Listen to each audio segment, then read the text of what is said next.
Arise family.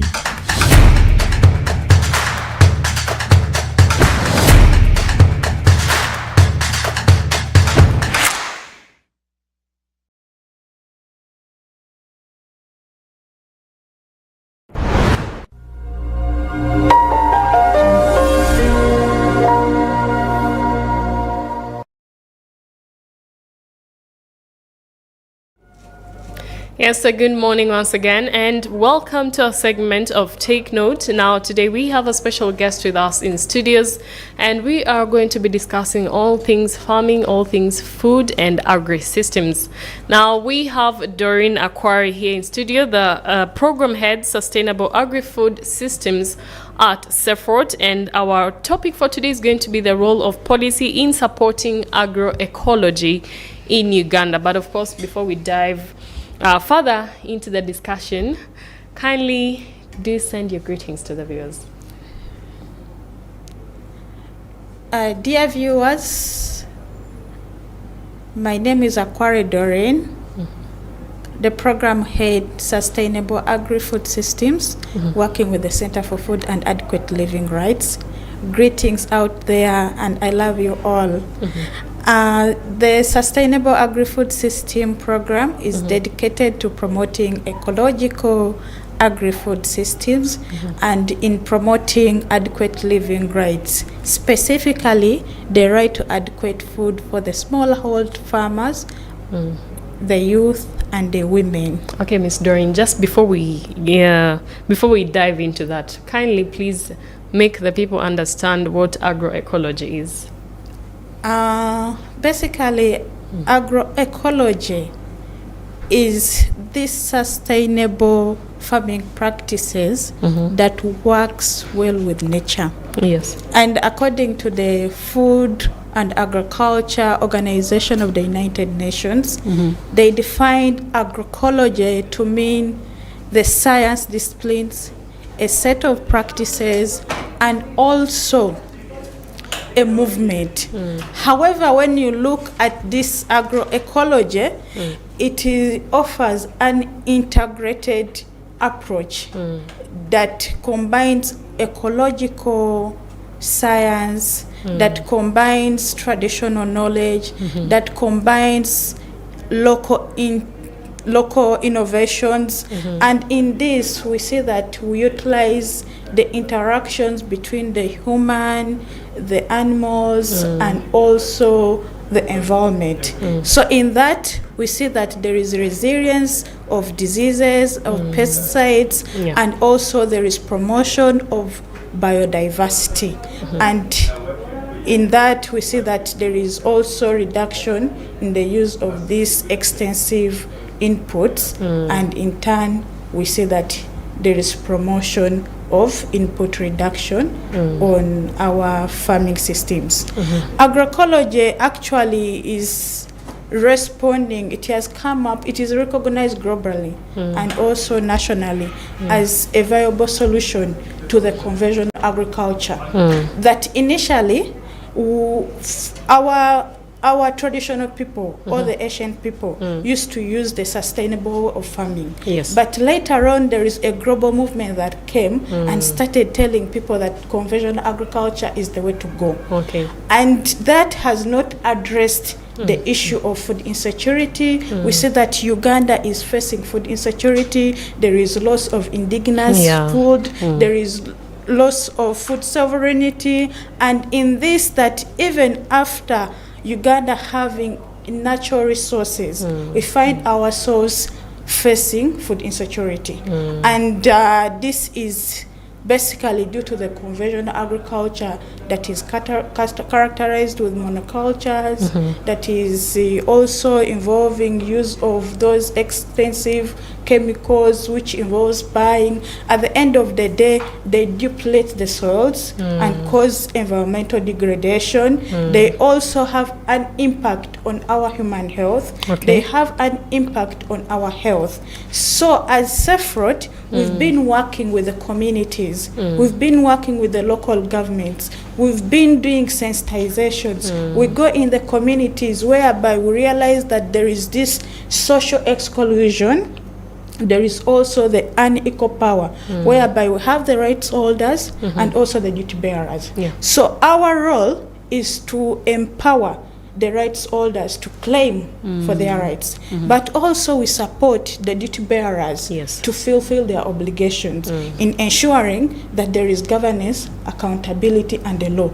Because we realize, whereas there is a set of practice, a science, and a movement, there is a missing link. Yeah. And the Yeah. missing link is the law, policy, and the governance. Okay. So we are here not to blame, but we want to blend as government, as civil society, and as the community, how we are working. So in our work, we realize that agroecology is the answer to all these impediments, Okay. to all these challenges that are facing the agriculture sector. Okay. And it is the only way that will remove us from the conventional agriculture and put us back to where we were, but again, also giving economic benefits. Okay, now you've mentioned something to do with policies. Now my question would be, what are some of the key policies that, or key policy areas that the government has actually effectively intervened to support the transition from agroecological farming practices? There are laws and policies currently in Uganda that the government has worked on, but you find that these laws are not adequate. We have the Constitution of Uganda in the national objectives, Objective 14. Yes. It provides, actually, it makes an obligation for government to ensure that people grow and store food. It is an obligation of government. Then also, under Article 8.1, it is under the principles of good governance to ensure that the government also has food that is adequate for people. Those provisions in the Constitution, also Article 39 provides for the health and there are also clean environment for all Ugandans.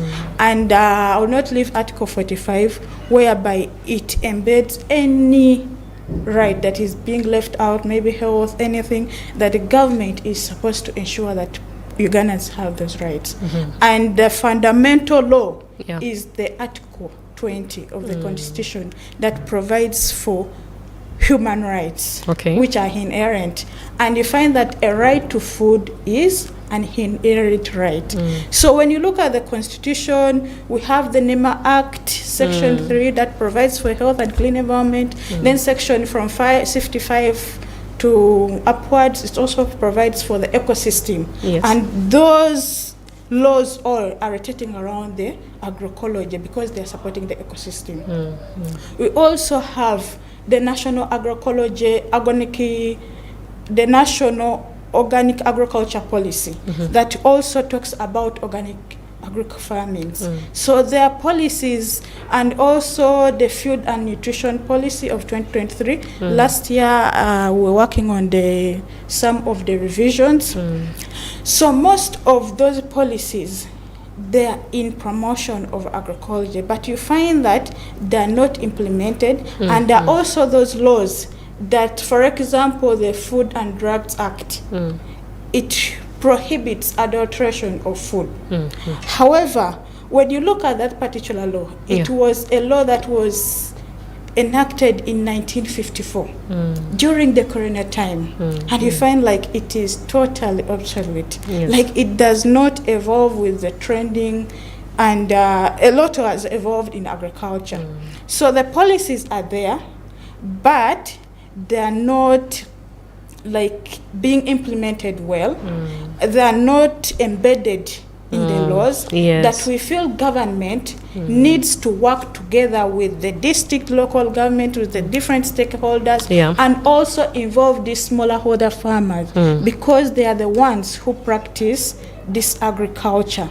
But some of these laws, for example, the Seed and Plant Act, it promotes commercialization of seeds, and this leaves out farmers because the smallholder farmer, you're telling this person all the time to buy seeds. My mother back then, when we were young, my grandmother used not buy seeds, but right now my mother calls me asking for money to buy the cuttings that they use for making potatoes, Yes. which wasn't the case. It is because of these laws that are not working for the betterment of the smallholder farmers that we feel like there is a gap that government needs to work on. If it is these laws, can we see that there is a review? Can we see that there is or we come up with a regional agroecology law, like we are working out. CEFROHT is working for the regional agroecology law, but it is at the East African level. Why we are pushing for it, we realize that laws made at East African level supersede these national laws.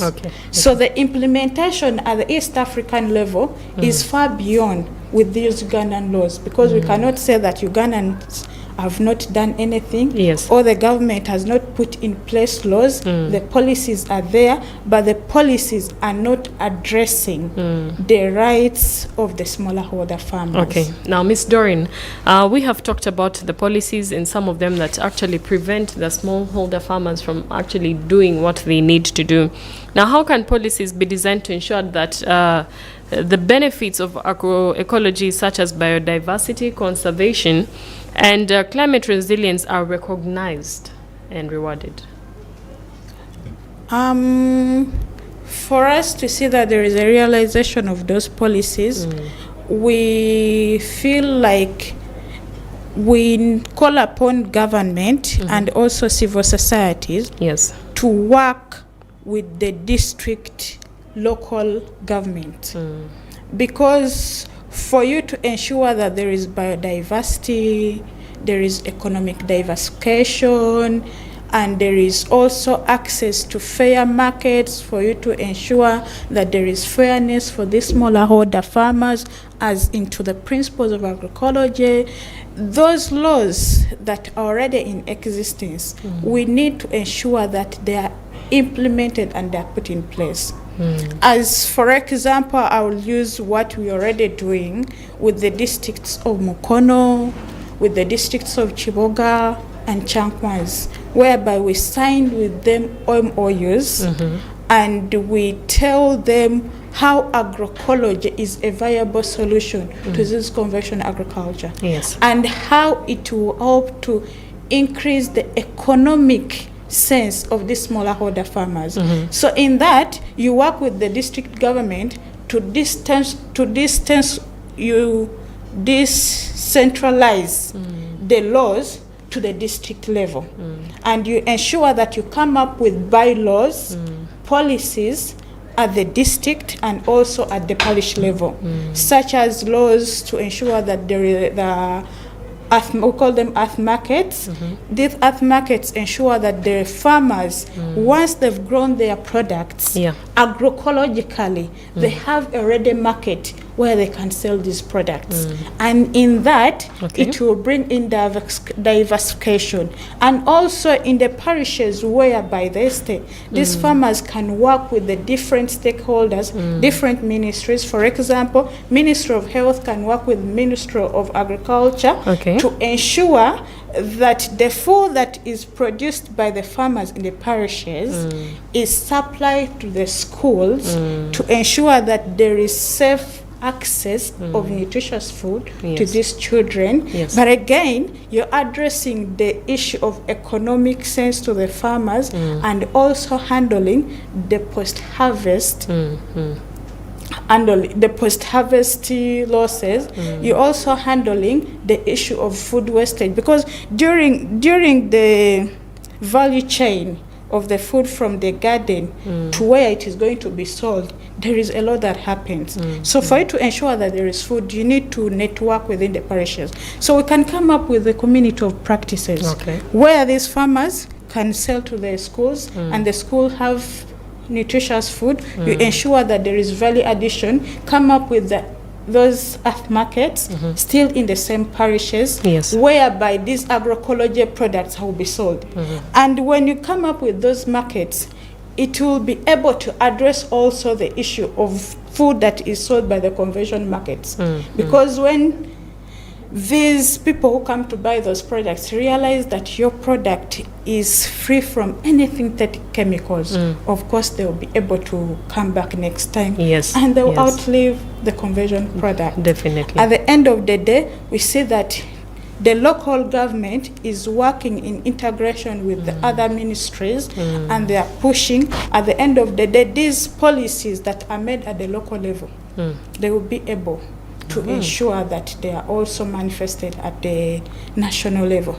And also the extension services, the extension workers, you identify that the law provides every village to have an extension worker. But these people are not empowered. You find an agriculture officer who is supposed to educate the smallholder farmers on how not to use synthetic chemicals. Yes. The same person who is having an agriculture shop that is selling chemicals that were banned by the European Union, that is going to be used by this farmer, and it has an implication on our health. So if we can have training, funding research, having learning centers, exchange visits of these farmers to promote the traditional knowledge amongst them. Now, this also brings us to our next question. What role do international agreements and trade policies play in either hindering or helping the spread of agroecological principles globally? What role does it play, the international policies? I'll start with the lifting recently, the lifting of the ban by the Kenyan government on GMOs. You see that Uganda, Kenya, Tanzania, and all the East African community countries are under the East African community. So we have a treaty that governs us. Yes. So Kenya lifts a ban and it goes violating the principles of the East African Treaty, specifically Article 5, 6 on governance, good neighborhood. And we say that this lifting of the ban of the GMOs, whereas it is in Kenya, but it also has effect on what? On Uganda. Because since we are neighbors, we assume that there is cross-pollination of these different plants nearby our country. There will be contamination of our own seeds with theirs. So we see that it is an hindrance. However, as civil society and as CEFROHT in particular, we did not sit. We had to go on and sue the Kenyan government for breaking and also violating the principles of the East African Treaty. So we say that that is also a policy or something that came up that is hindering agroecology at the East African level or to the country. Then also we have, when you look at the recent bill of the East African Seed and Plant Varieties Bill. When you look at it, analyzing it very well, you realize that this bill is not in the interests of Africans or Ugandans, because it talks about commercialization of seeds, it talks about breeder rights, and all these things do not favor or do not prioritize the rights of farmers, what we call the farmer managed seed systems, which allows the smallholder farmers to share, seeds. It creates all the other laws. They create those offense whereby if you have a seed, you have to buy. And if you buy, you cannot replant it without getting authority from the breeder. So those rights, those policies violate the principles of agriculture. But again, we have policies that promote agroecology. For example, recently we had the CADIP, the Comprehensive Africa Agriculture Development Program. It started way back in, we had the Malabo one, we had the Maputo, we had recently the one here in Kampala.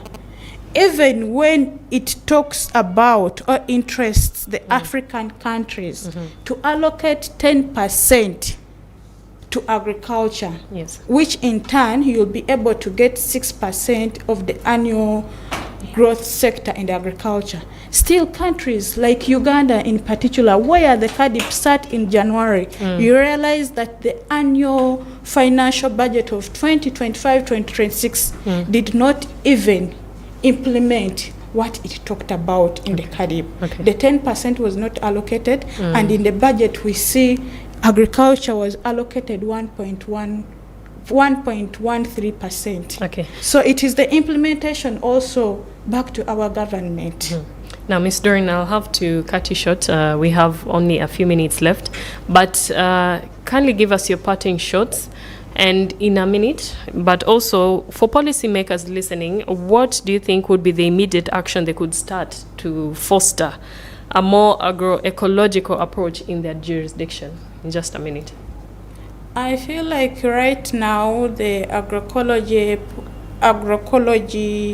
policymakers for the immediate